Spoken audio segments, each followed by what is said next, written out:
Commissioners, could we have you check in real quick? They can't tell which ones haven't checked in yet. Just everybody double up. Is it? It won't. They said they had 8 checked in. There's 10. There they are. I think we got everybody now.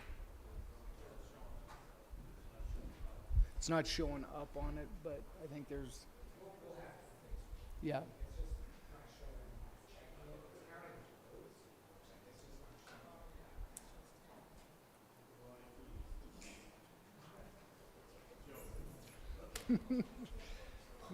I'm gonna sick cat. I'm gonna sick Kathy on you after this. that unintentionally came out of my mouth.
I'd like to call the Butte-Silver Council of Commissioners regular meeting for Wednesday, July 19, 2023 to order.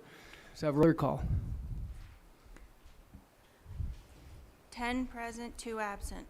10 present, 2 absent. Please note that Commissioner Fisher and Commissioner Anderson are absent from today's meeting. Commissioner Storage, can you lead us in the prayer and the pledge? Thank you, Mr. Chief Executive, fellow commissioners. Almighty God, we implore you, look upon us and guide us this night as we make decisions which will greatly affect our community of Butte-Silver Bow. Direct our thoughts, words, and deeds so that we please you and best serve our fellow citizens. Amen. I pledge allegiance to the flag of the United States of America and to the republic for which it stands, one nation, under God, indivisible, with liberty and justice for all.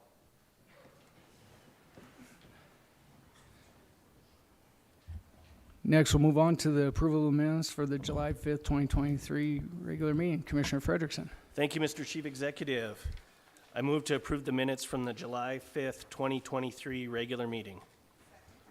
We have a motion and a second. Is there anything on the question? Could commissioners please vote?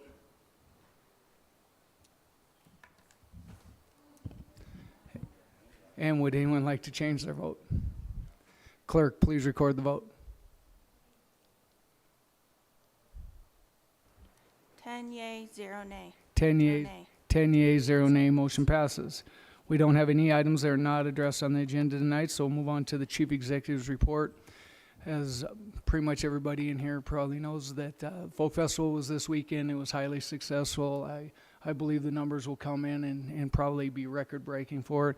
I want to thank Main Street Uptown Butte, George Everett and his crew, and all the volunteers that were part of the Folk Festival this weekend, along with all the Butte-Silver Bowl staff and the efforts that were put into that.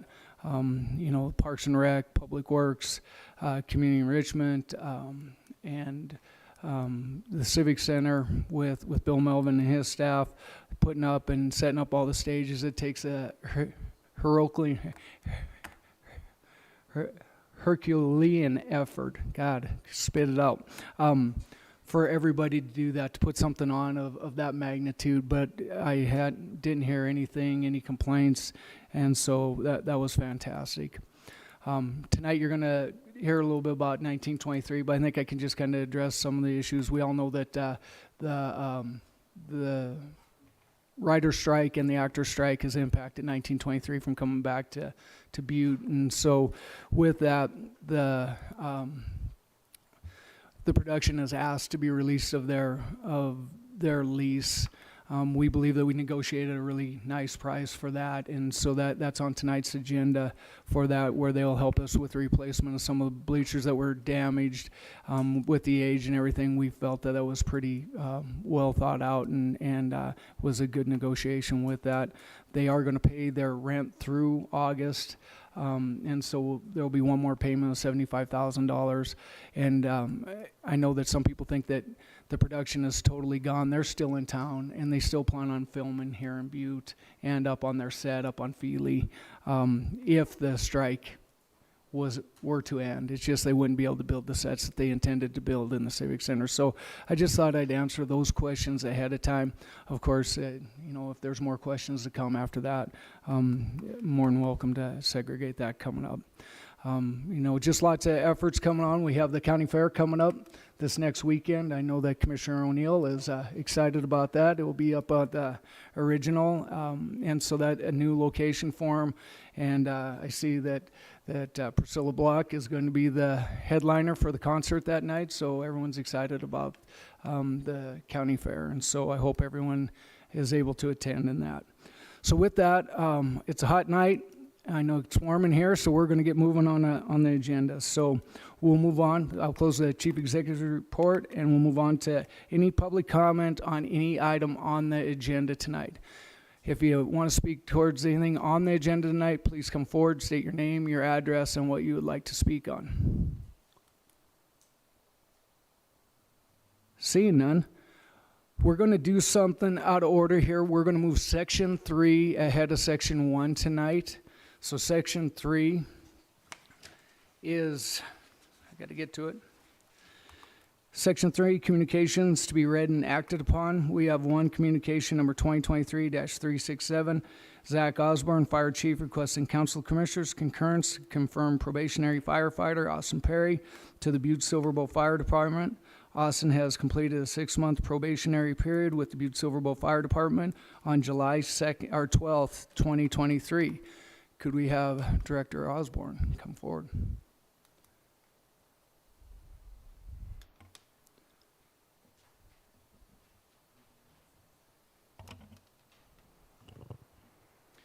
Hello, for the record, my name is Zach Osborne, Director of Fire Services. Chief Executive Gallagher, members of the council, the Butte Fire Department is here tonight seeking approval to confirm Austin Perry as a probationary firefighter to firefighter. Austin has successfully completed all required skills and tests that we put all probationary firefighters through during their first 6 months of employment. A little history with Austin. He was a firefighter and a paramedic prior in the state of Illinois, and he was able to transfer his paramedic license here in Butte, Montana. So we were lucky enough that he was able to do that, and it makes him the second paramedic that we have in the county with the Butte Fire Department. So we're thankful that he was able to do that. So he's a great guy, great worker. He's taken everything in stride. He's learned the Butte Fire Department way, which is sometimes a little different from where he's from, And like I said, he's taken it in stride. So his wife, Kate, has also came, and they've made theirself Butte their home, and we're just happy to have him here. So thank you very much. Thank you, Director Osborne. So with that, Commissioner Frederickson, would you like to make a motion here? Absolutely. Thank you, Mr. Chief Executive. I move to approve the confirmation of Austin Perry to the Butte-Silver Bow Fire Department. Second. What's that? And place on file. Oh, concur and place on file. Sorry. We have a motion and a second to concur and place on file communication number 2023-367, which is the confirmation of Austin Perry as off a probationary firefighter to a regular firefighter. All in favor, can commissioners please vote? I probably could have done just a verbal, but. And would anyone like to change their vote? Clerk, please record the vote.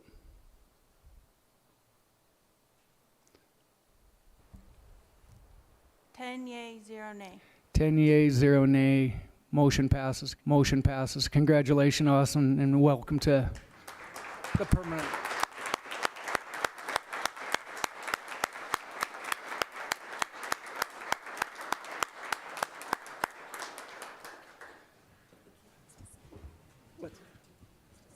No, I don't think so.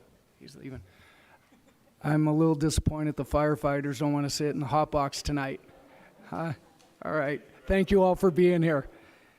All right. Moving back to section 1, bid openings, public hearings, and/or presentations. We have one tonight, communication number 2023-362, Karen Burns, Community Development Director, requesting Council of Commissioners authorization to hold a community needs public hearing on July 19, 2023 to discuss the home, CDBG, and other related funding programs offered by the Montana Department of Commerce.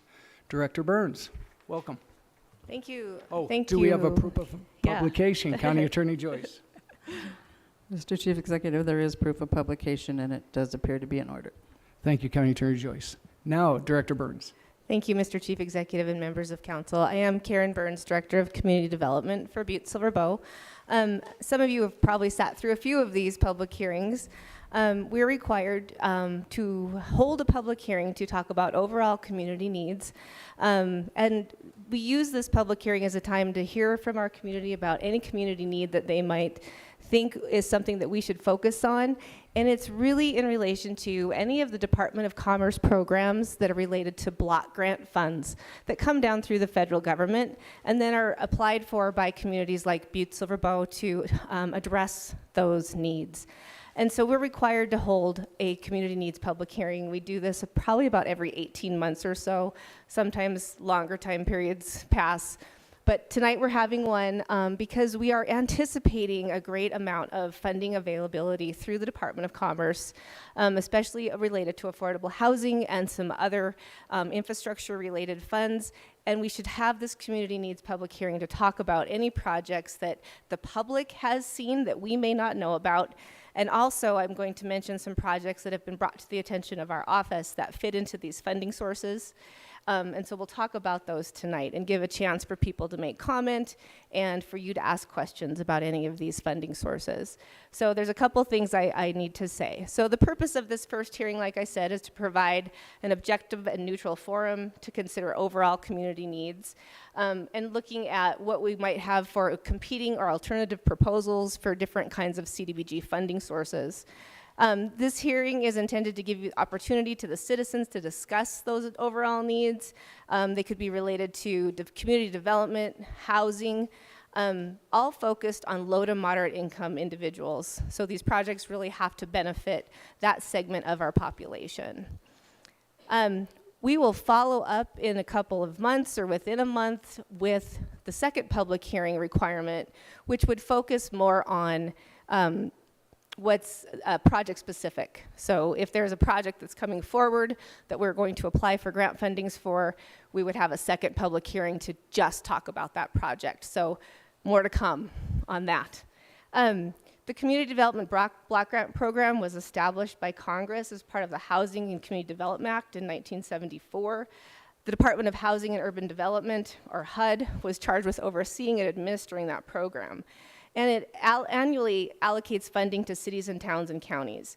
That act was amended in 1981 that allowed the states to receive an allocation of community development block grant funds, and the states then allocate that out through a competitive grant process. And that is what Butte-Silver Bow qualifies for. We are not an entitlement community. There are 3 entitlement communities in our state, Missoula, Great Falls, and Billings, and they receive a direct allocation from HUD. We have to compete for those funds. So that's why we're here tonight. So there's different areas that this funding is allocated to. There's housing, public facilities, that has to do with infrastructure, water lines, sewer lines, stormwater, and there's economic development funds as well. The state of Montana also has what they're calling HOME, all caps, H-O-M-E, ARP funds, A-R-P. These funds are being a special designation to the state that we would probably look at applying for to assist us with affordable housing or housing for our most vulnerable in our population, like permanent supportive housing or improvements to shelters, things like that. The state has also allocated funding in House Bill 5 for shelter and homeless services kind of improvements. And we don't know the requirements of that House bill yet, whether they're going to require a public hearing, but I'm mentioning it tonight in case it's part of that. So I wanted to make sure I got House Bill 5 in there as well. So in housing, in affordable housing, we know that that's a big deal for Butte-Silver Bow, and we know that it's a focus that we're trying to work on with our housing plan update and other things. There's a couple of programs under CDBG housing at the state level that we are probably going to look at trying to get some funding for projects. One is the Affordable Housing Redevelopment and Rehabilitation Grants. These grants are $750,000 max amount. And so we are hopeful that we may have a project that would apply for some of those funds. There's also a CDBG housing stabilization program. And this is an application to have access to a pool of funds. So if we were able to designate or talk about projects that we would like to address in Central Butte or other neighborhoods and write an application to be able to access those pool of funds, we would go ahead and pursue that as well. So this is an overall, like I said, public needs hearing. So we don't have a specific project yet, but I can see where we might in that area. So I need to make sure I mention that. A couple of projects that have already been brought to our attention or in our office as a need fall under affordable housing and the CDBG program. One of them is at Aspen Apartments out on Continental Drive. That is affordable housing development. They received an inspection by HUD and were told that they needed to do some upgrades to siding and windows. And so they are asking us to look at the possibility of approving or pursuing a grant application to CDBG to help with that.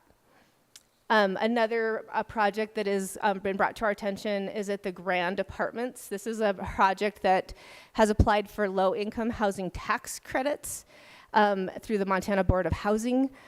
They have not received a approval of their application yet, but they're in that process. So I do believe it's right that I mentioned that project tonight as something that we would be supportive of and focusing on to create 26 additional affordable housing units, 29 additional affordable housing units in our community, and a great reuse of a historic building.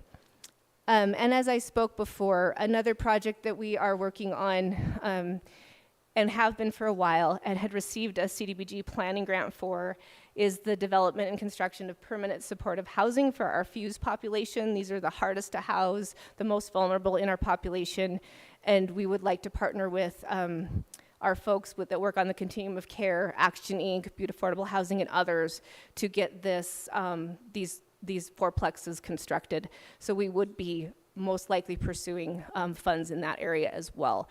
So those are the kinds of projects that we can pursue funding for.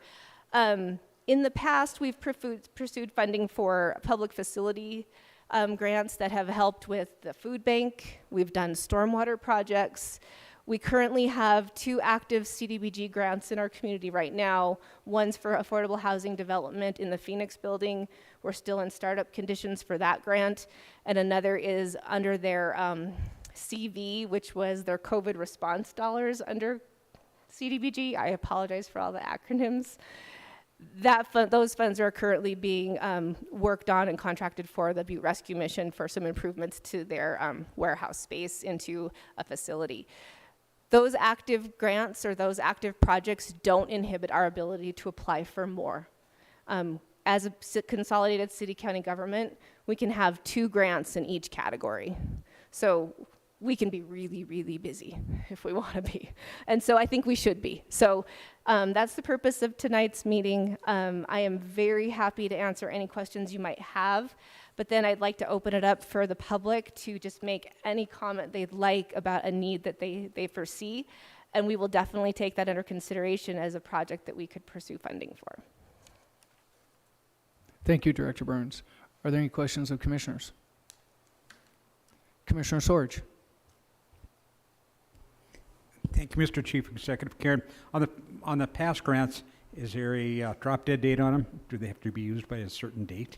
For the Commissioner Sorge, Director Burns.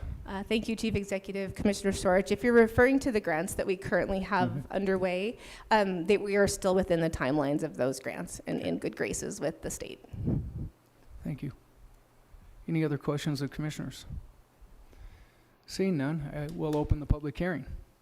Okay. I'd like to open the public hearing. First, I'll call for proponents. First call for proponents.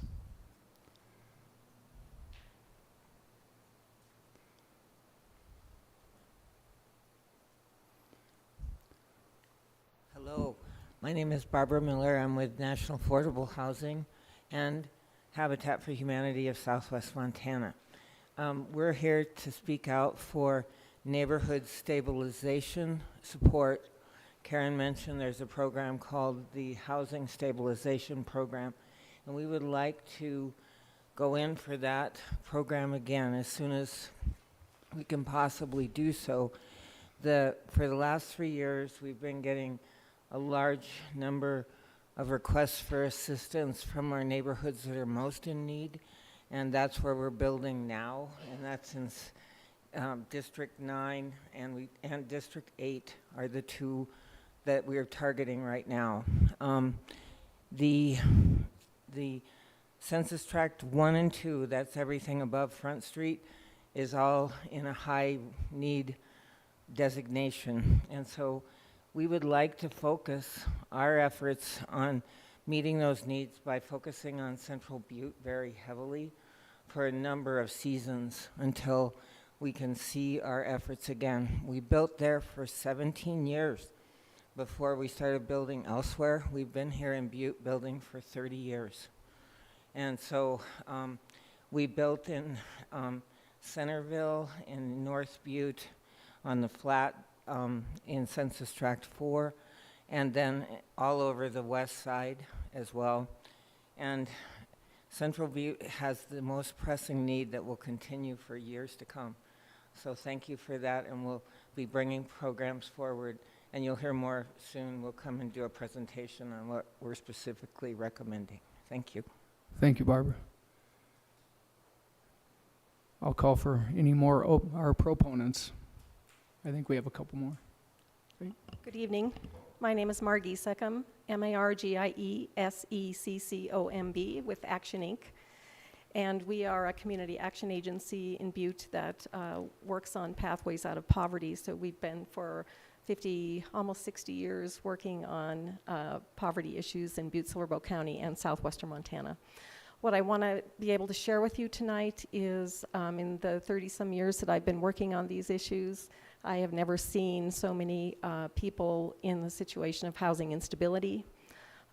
Rents and housing costs have risen dramatically over the last few years, and we are at record numbers of people who are without homes and or are just generally housing instability. So we've been providing a lot of rent arrears assistance just to keep people in their homes.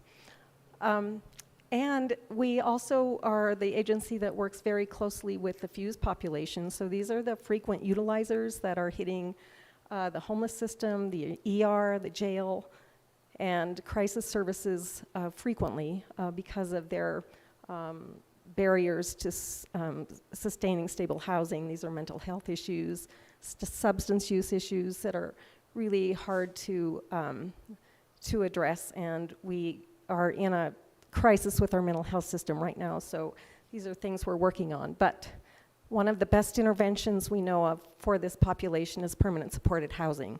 So I want to go on the record tonight to say we should be pursuing public funds to create this kind of intervention in our community. And I think when we do that, the whole community is going to be better for it. So thank you very much. Thank you, Margie.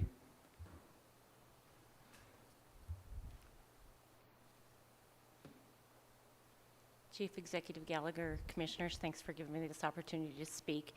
My name is Tracy McGrath, and I'm also with the National Affordable Housing Network and Habitat for Humanity. We all know that we have a very large crisis here in Butte, so I'm not even going to address that. What I wanted to tell you was what our organization can do for Butte. We serve the very low, the disabled, the moderate income people who are really in a crisis because they can't afford anything. I always tell people that I think the key, the success to get out of poverty is to be a homeowner. I think if you're a homeowner, you really take pride in what you have. Our program, we have two of them. One, you can get a direct loan from us to purchase a house, or you can help build through our programs where they have to donate 1,000 hours worth of building their house. So not only are they learning budgeting, how to really manage things, they've all been renters or on some kind of social assistance for a long time, and nobody's ever believed in them. And that's what we do, is we believe in them. We teach them to, know how to budget, teach them the difference between renting and owning a home, and we never abandon our people. Once they're in their home, if they have a problem, they can call us. We help them go with their mortgage assistance. But what I'd like to tell you is that in addition to just having a great program, when you apply for a loan for us, you can get as low as 1% interest. We put those over 33 or 38 years. So those things really bring the cost of a mortgage down so that they're less than they would be if they were renting. So like I said, our program is, in my opinion, one of the best. We can really help those communities that need the help and not abandon them in the end. So I just wanted to give you a little bit of background of what we do. Anybody ever has any questions, I'd love to talk more, but I know we're limited on time, so I just wanted to say that. Thank you. Thank you, Tracy. Any other proponents? Second call for proponents. Third and final call for proponents. Seeing none, we'll move to opponents. First call for opponents. Second call for opponents. Third and final call for opponents. We'll close the public hearing. Next, we'll move on to tonight's consent agenda, A 1 through 4 and B 1 through 30. Do we have any friendly amendments and or segregations? Commissioner Thatcher. Thank you, Chief Executive Gallagher. I just want to make a friendly amendment to item number 23, communication 2023-387. I believe we need to void the contract associated with the 2023-352 communication. 352. Thank you. So that's a friendly amendment to item number 23, communication number 2023-387, and it's to the to void the 2023-352. Correct? That's any other friendly amendments or segregations? Commissioner Sorge. Thank you, Mr. Chief Executive. I just want to segregate number 19, 2023-383. Item number 19, communication number 2023-383. Any other friendly amendments and or segregations? Commissioner Mankins.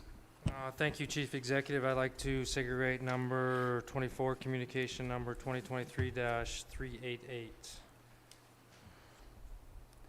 That's item number 24, communication number 2023-388.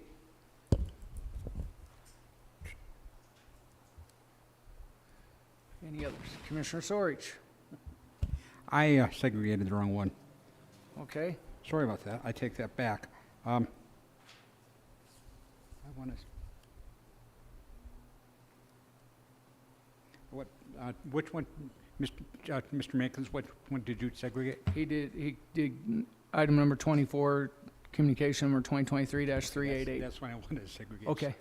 So you do not want to segregate I do not, item number no. 19. So we'll take item number 19 off there. That is not segregated. Any other segregations and or friendly amendments? Seeing none. Commissioner Frederickson. Thank you, Mr. Chief Executive. I move to approve Section 2 of the consent agenda A, 1 through 4, and B, 1 through 30, with the exceptions of 24, communication number 2023-388. We have a motion and a second to approve tonight's consent agenda. Is there anything on the question? Please.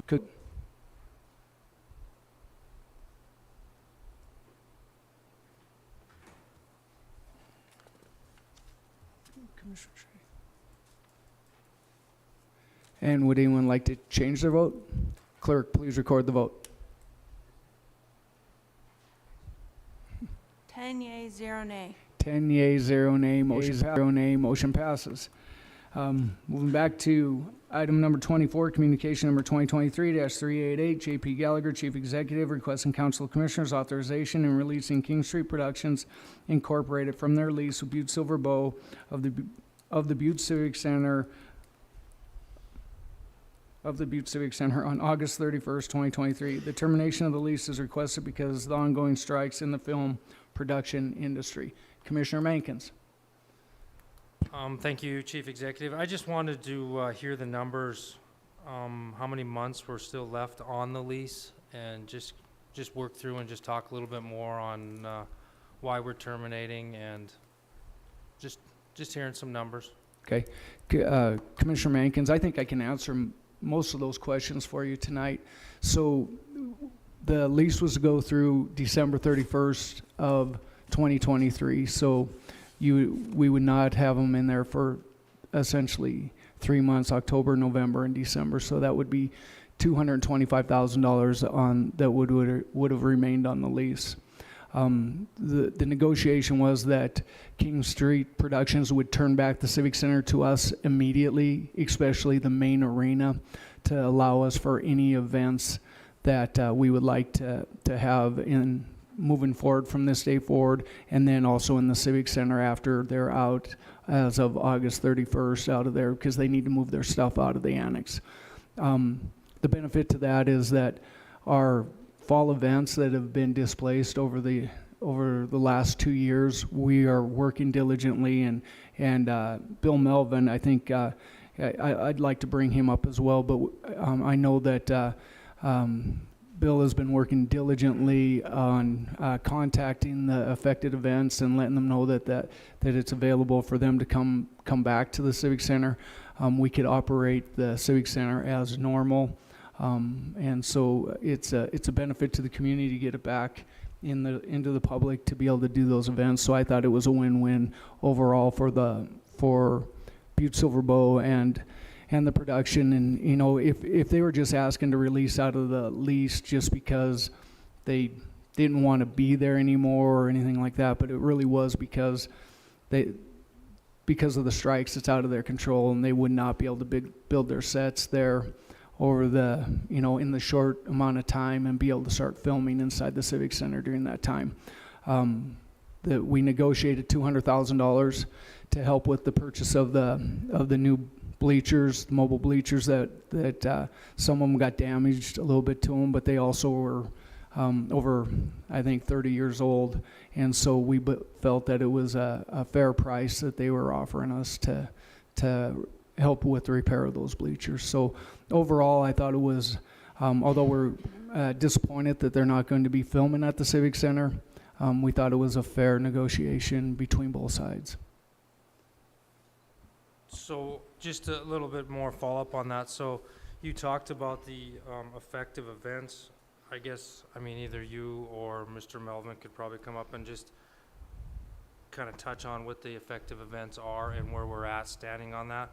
Also, when you talk about the damage, they're giving it back to us on August 31st, and then we're going to have to, it won't be ready to have events in it because there are some damaged seating in it, and we're replacing some of it, all of it, of the seating. I just don't know where we're at on that aspect of it. Yeah, Commissioner Mankins, I'll let Mr. Melvin speak to that a little more directly, but it's not all of our bleachers, and it's not all of the mobile bleachers, and we would be able to hold the events, but I will let Mr. Melvin speak to this directly on how many bleachers and everything in that affects. Mr. Chairman, members of the council, for the record, I'm Bill Melvin. I reside at 911 Montrose. I come in here as my capacity as Civic Center Manager. Commissioner Mankins, to answer a couple of your questions, we have numerous bleachers, 14 portable bleachers, 10 of them have been damaged. They were 20 years old. Actually, they were put in 2000. So 23. All due respect, Mr. Chief Executive, they'll be 24 years old. They were well used, but they were damaged during construction. We negotiated this last year before they left, and they have held to their negotiation that they would help us purchase new bleachers. So that's that part of the negotiation. As it relates to the other events and going and recruiting them again, I really didn't want to do a whole bunch until this body made their decision tonight. And tomorrow morning, that'll be the first thing I'll be doing is calling people. But, you know, out of respect for everybody here and to know that maybe something else would come up, this has to be okayed by you, of course, in this body. So we will not go forward with that. I am relatively confident that a lot of them will come back, but I'm not sure, you know, they've found other places, but we will certainly try to bring most of the events back that we had before. And out of fairness from the production, they gave us the building back immediately. So we're moving all of our stuff out of the mall. I don't know if everybody knew this, but we were in the stage store in the mall. We had moved all of our stuff 1st of June, hoping that they'd be coming in. So as of Tuesday, we were moving all of it back to the Civic Center. Thank you, Mr. Melvin. Commissioner Sorge. Thank you, Mr. Chief Executive. You know, I guess I just want to comment. I know the Civic Center Board had asked all the hard questions. You know, I'm sure it wasn't an easy decision for them. I'm sure they asked everything that needed to be asked. You know, I am disappointed that the way it turned out. There was a buzz last summer. There was a buzz going on in town when they were in the town filming. I believe that Butte-Silver Bowl and Butte people and the filming productions had a good relationship. So I'm just kind of really disappointed, and I really hope that that they those folks can find a way to make their come back, and we can keep that relationship going. Saying that, I'll let Mr. Mankins. Okay.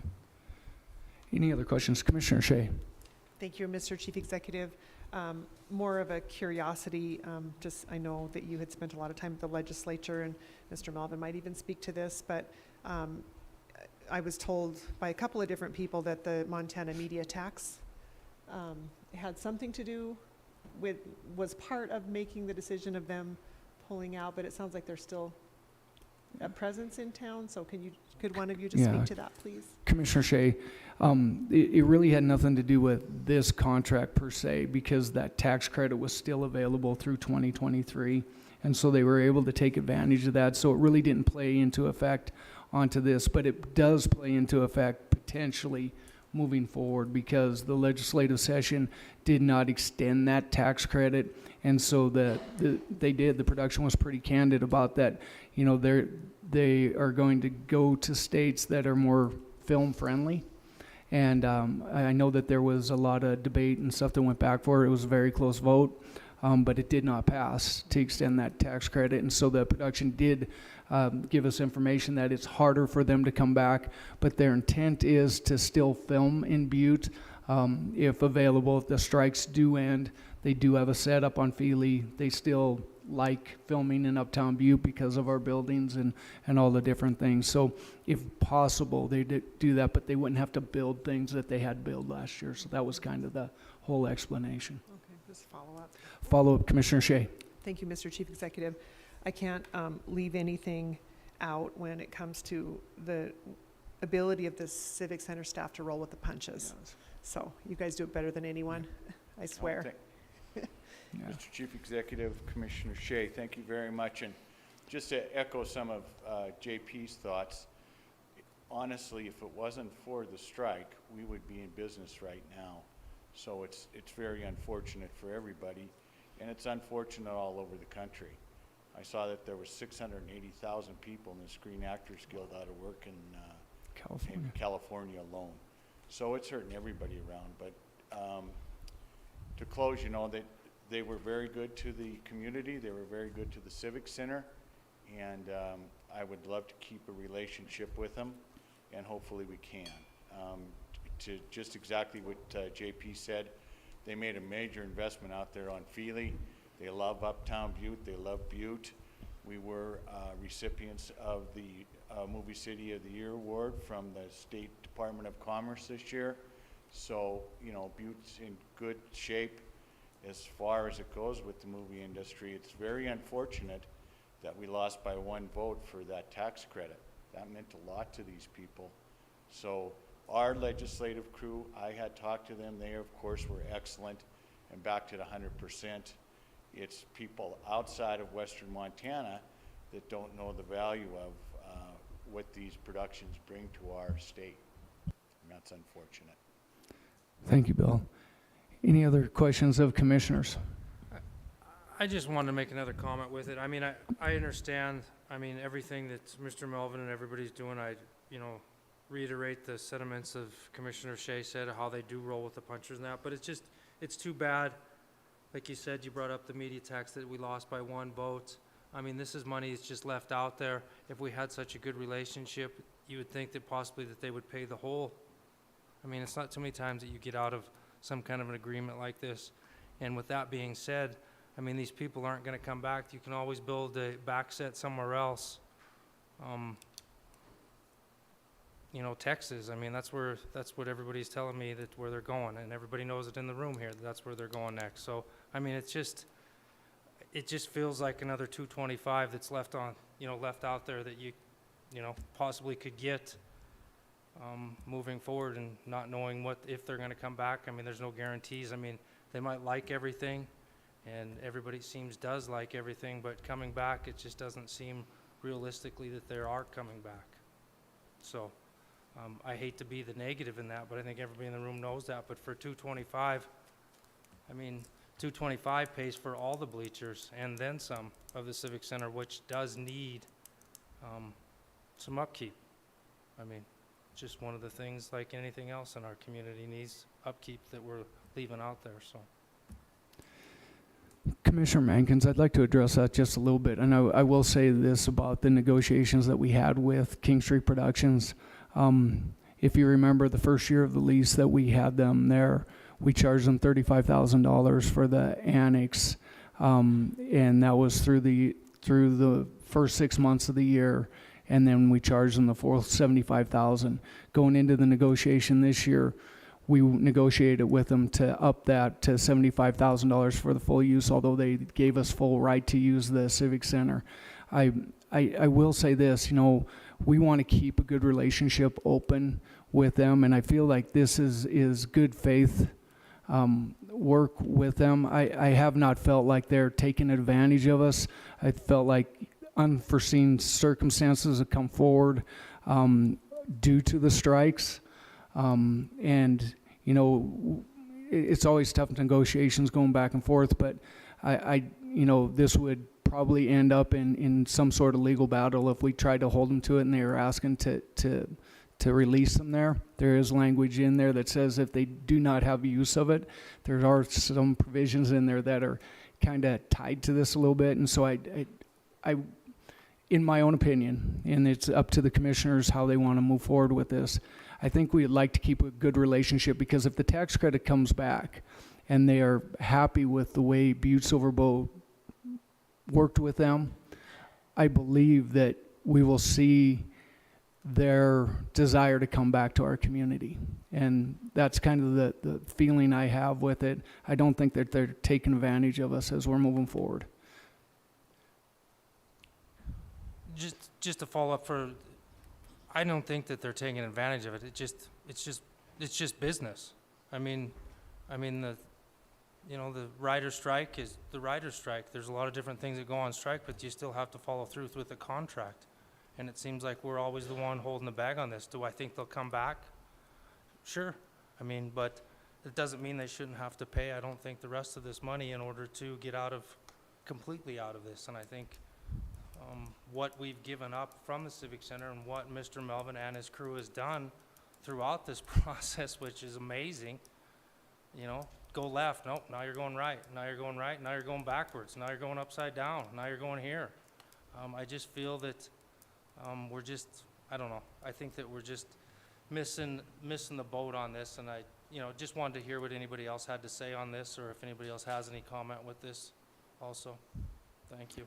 Thanks, Commissioner Mankins. And Mr. Melvin, you Mr. Chairman, members of the council, I was just provided some numbers from our finance and budget director, Danette Gleason, and it's a telling number. And Eric, I agree with you. Here we are sitting here and letting a huge operation out of our place, but when you look at the 225,000 or whatever it is, in the 2 fiscal years they've been here to our community, to the general fund, they've paid $1.168 million.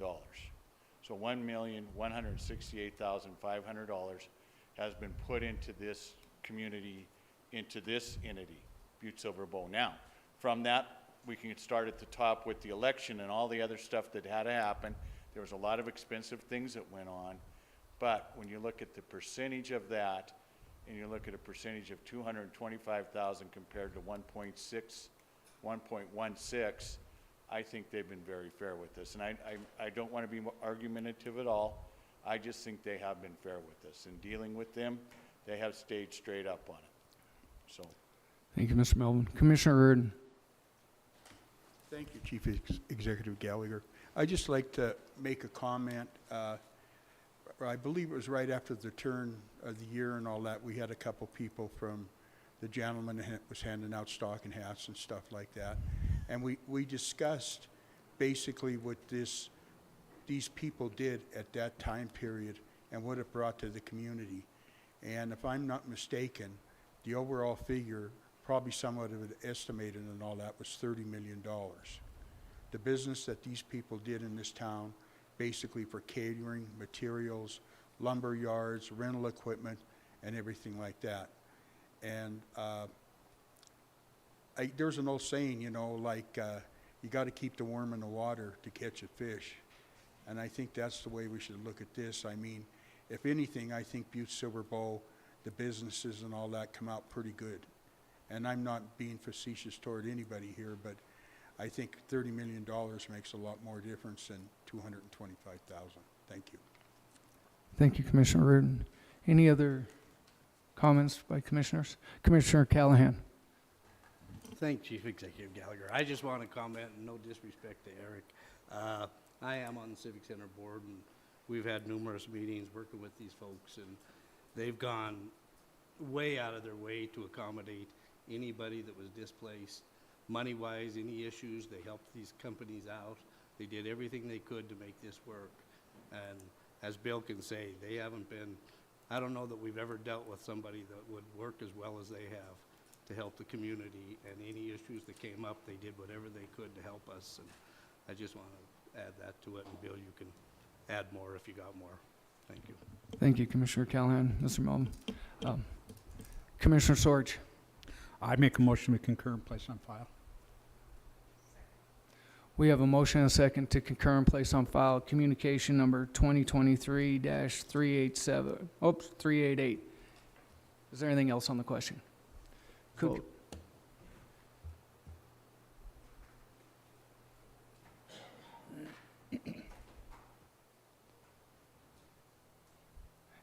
Would anyone like to change their vote? Clerk, please record the vote. 10 yea, 0 nay. 10 yea, 0 nay, motion passes.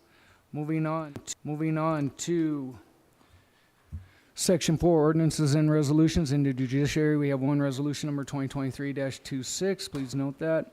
And then next is calendar and other meeting and events. Please note the dates and times of the meetings that are coming forward. And next, we will take any public comment on any item not on the agenda tonight. Please come forward, state your name, address, and what you would like to speak to us about. Seeing none, I'll take a motion to adjourn.